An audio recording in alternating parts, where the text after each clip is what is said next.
Sherman Oaks, California, the summer of 1971. A Thursday evening in a karate school on Ventura Boulevard, half a mile west of Van Nuys Boulevard, in a building that had been a dry cleaning shop before the previous tenant had taken out the equipment and put in a padded floor and a wall of mirrors and a set of heavy bags, and called it a dojo. The school had been operating for 3 years. It had 40 regular students and a reputation in the San Fernando Valley that extended well beyond the students it had. The owner was a man named Gary Donahue. He was 35 years old and had been training in karate for 14 years and had, in those 14 years, built a school that serious people in the valley considered worth attending, and that less serious people in the valley considered worth talking about, which were different categories of reputation, but both useful to a school that needed paying students to remain open. On Thursday evenings, Donahue ran an advanced class that was invitation only. The invitation was extended once, when a student reached the level where Donahue judged that the Thursday class would be useful to them, and that they would be useful to the Thursday class, and it was not extended a second time. You were in the class, or you were not, and the distinction between those two things was not one that Donahue explained or discussed. 12 students had the invitation. They had held it for an average of 4 years. They trained on Thursday evenings with the focused economy of people who understood that the time was limited and the material was specific, and that being in the room was itself a statement of intention that the training had to justify. 12 students, 2 hours, no spectators. It was the class he had built the school around, the reason the school existed in the form it existed in, and the people who trained in it on Thursday evenings were the reason that serious practitioners from other schools occasionally drove to Sherman Oaks to ask Donahue questions that they had not found answers to in their own training. On this particular Thursday, there were 14 people in the building instead of 12.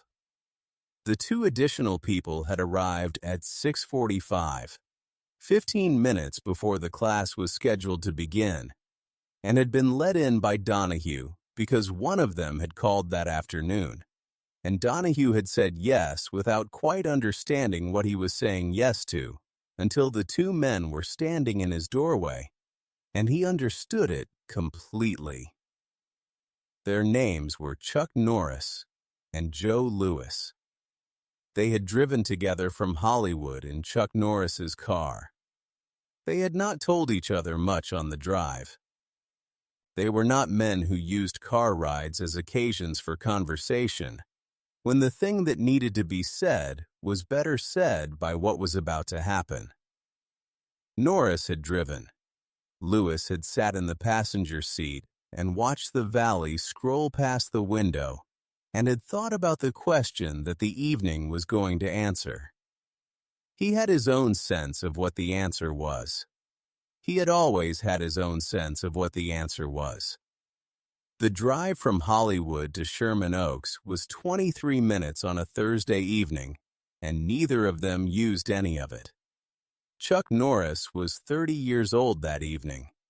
He was 5 feet 10 inches and 170 pounds, and he had been the world professional middleweight karate champion for 2 consecutive years, and was 6 months away from retiring from tournament competition to focus on the film career that Bruce Lee had helped him begin. He had competed against the best middleweights in America for 8 years, and had won consistently enough that his record had become the standard by which middleweight performance in American karate was measured. He had also competed against Joe Lewis twice, in 1967, and again in 1969, and had lost both times, And the losses had been the kind that a serious competitor either learns from or explains away. And Norris had done what he always did with things that the record told him were true, which was to take them seriously and spend the time between them and the next relevant occasion, understanding what they meant. He had competed against Joe Louis twice, in 1967 and again in 1969, and had lost both times, and had spent the 2 years since the second loss in the specific private activity that serious competitors engage in after a loss that tells them something important, which was the careful reconstruction of what had happened and why, and what it meant about the gap between what he was doing and what Louis was doing, and whether the gap was closable and what closing it would require. He had arrived at a conclusion. The conclusion was what had brought him to Sherman Oaks on a Thursday evening in the summer of 1971. Joe Louis was 27 years old that evening. He was 6 feet tall and 195 pounds, and he was the reigning heavyweight full-contact champion of America. And he had been working with Bruce Lee for 3 years, and the 3 years had produced in his movement and his understanding of fighting a specific kind of development that people who had known him before those 3 years and watched him after them described in different ways, but that all reduced to the same essential observation, which was that he had become something that did not have a precise name in the existing vocabulary of American martial arts. He had come to Sherman Oaks because Norris had asked him to come, and because when Chuck Norris asked you to come somewhere for a reason he had not fully explained, the reason was usually worth finding out. Gary Donahue's 12 students trained for the first 40 minutes of the class without knowing why Norris and Louis were there. They suspected something. The presence of 2 men of that caliber sitting on the bench during an advanced class was not a neutral event, and the students were experienced enough to read the room correctly, which was that the bench was not where Norris and Louis were going to spend the evening. But they did not ask, and Donahue did not tell them, and the class proceeded in the way that Thursday evening classes proceeded, which was with the focused attention of 12 people who had earned their place in the room and intended to use it. They were aware of the 2 men sitting on the bench along the east wall, because the 2 men on the bench were Chuck Norris and Joe Louis, and it was not possible to be unaware of that in a room of this size. But they had not been told why the 2 men were there, and Donahue had not offered an explanation. And in a serious dojo, the convention was that you trained and did not ask questions about things that were not your business until they became your business. At 7:25, Donahue called the class to a rest. He walked to the bench where Norris and Louis were sitting. He said that he had a sense the 2 of them had come for a reason, and that if the reason involved his floor, he was happy to offer it. Norris said that it did. He said that he wanted to ask Louis to work with him. He said work with, not spar against, and the distinction was audible to everyone in the room who had been training long enough to understand the difference between those 2 framings. Donahue nodded. He told his 12 students to take positions at the edge of the floor. They did. The floor cleared. Norris stood. He removed his jacket and folded it once and set it on the bench. He was wearing a plain white t-shirt and dark training pants and white canvas training shoes. He walked to the center of the floor. Louis stood. He was wearing a dark t-shirt and dark jeans and running shoes, the clothes he had driven in, civilian clothes in a training room, which was its own kind of statement about how he moved through the world. He walked to the center of the floor and stood 6 feet from Norris and waited.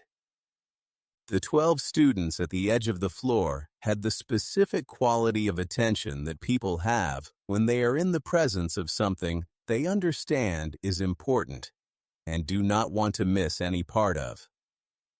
Donahue stood at the edge of the floor near the mirror wall and watched with the expression of a man who has just understood what the evening is going to be and is adjusting his expectations upward accordingly.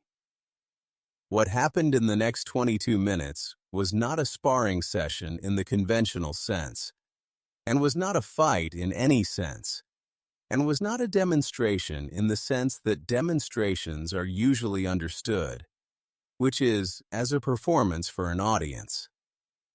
It was something more specific and more useful than any of those things. It was something more specific and more useful than sparring, which was two men with a shared history and an unresolved question working the question from opposite ends with the specific focused attention of people for whom the answer had real consequences. Norris moved with the precision he always moved with, the precision of a man who had spent 8 years removing from his movement everything that did not serve the outcome. Lewis moved with something different, something that had been there before the 3 years with Bruce Lee, but that the 3 years had refined into a form that was harder to read and harder to counter than anything Norris had encountered from him in their 2 previous meetings. They worked for 11 minutes without stopping. Then Norris called a pause. He stood with his hands on his hips and his breathing slightly elevated, and his eyes on Lewis. He was quiet for a moment. Then he said something to Lewis in a voice low enough that only Lewis and the 2 or 3 students nearest to them could hear it clearly. He said it once. He did not repeat it. Lewis nodded once. They worked for another 11 minutes.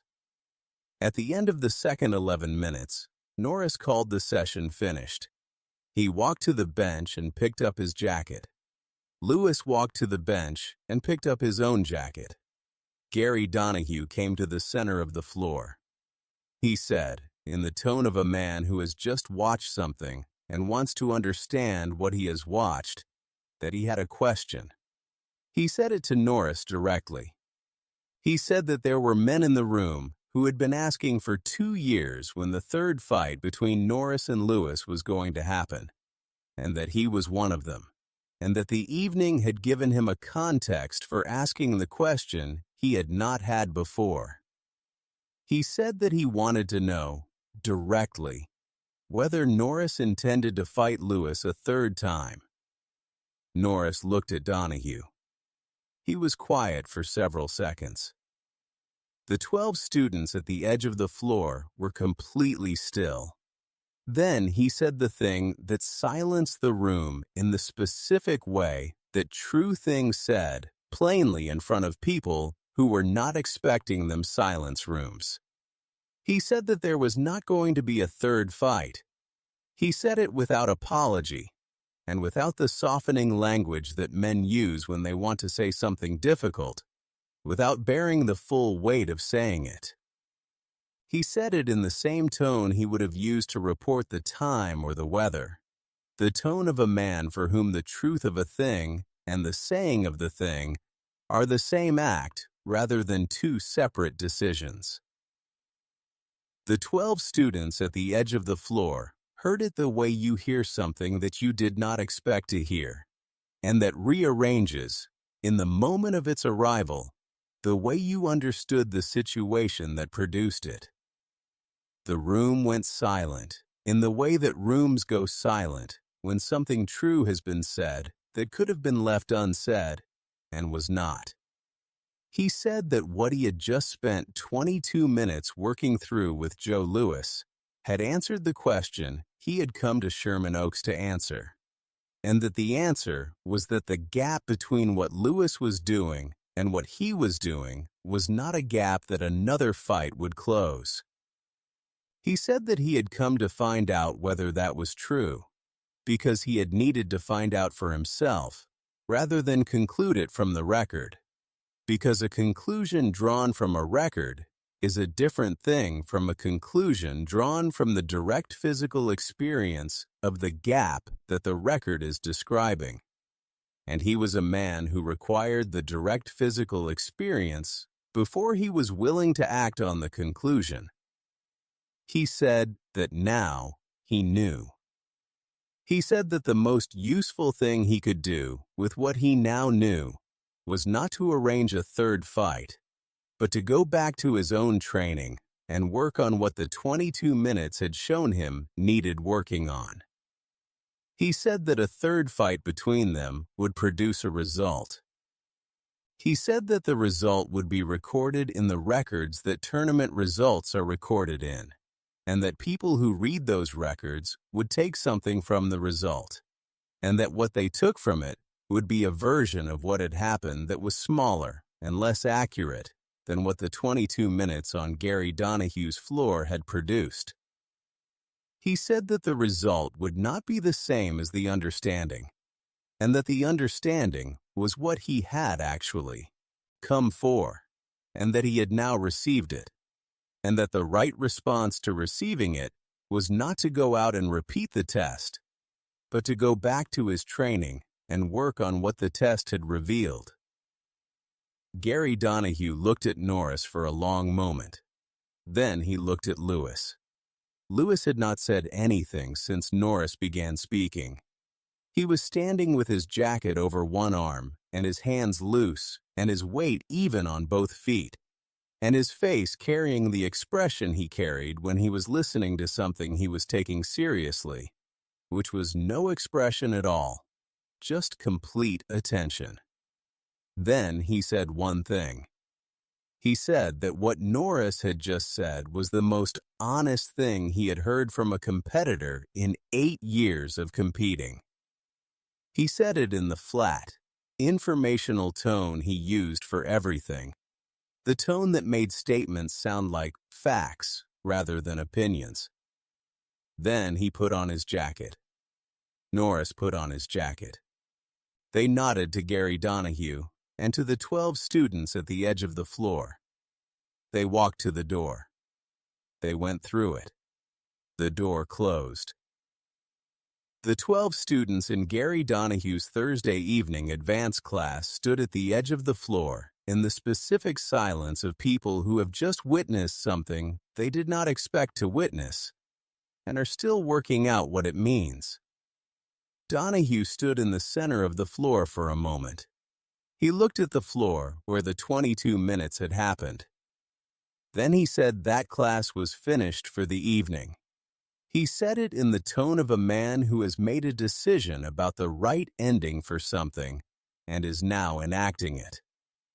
He said it in the tone of a man who understands that nothing he could teach in the remaining 35 minutes of scheduled class time would be as useful as what the room had already received.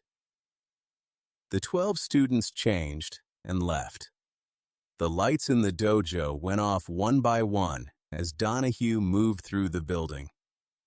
The last light to go off was the one over the padded floor where the 22 minutes had happened. Then it was dark. What Chuck Norris had said in that room that Thursday evening was not widely repeated at the time, because the 12 people who heard it were the kind of people who understood that some things said in a dojo were said for the room and not for beyond the room. But it was not forgotten either. It was the kind of thing that stays in the specific memory of people who were present for it, carried quietly for years, and then shared, eventually, with the people they trusted enough to share things that required the context of being in the room to be understood correctly. The thing it said, when it was eventually shared, was not about Chuck Norris's assessment of Joe Louis. It was about what it looks like when a great competitor decides to tell the truth about a limit rather than deny it, and what that decision costs, and what it produces in the people who are present to hear it made.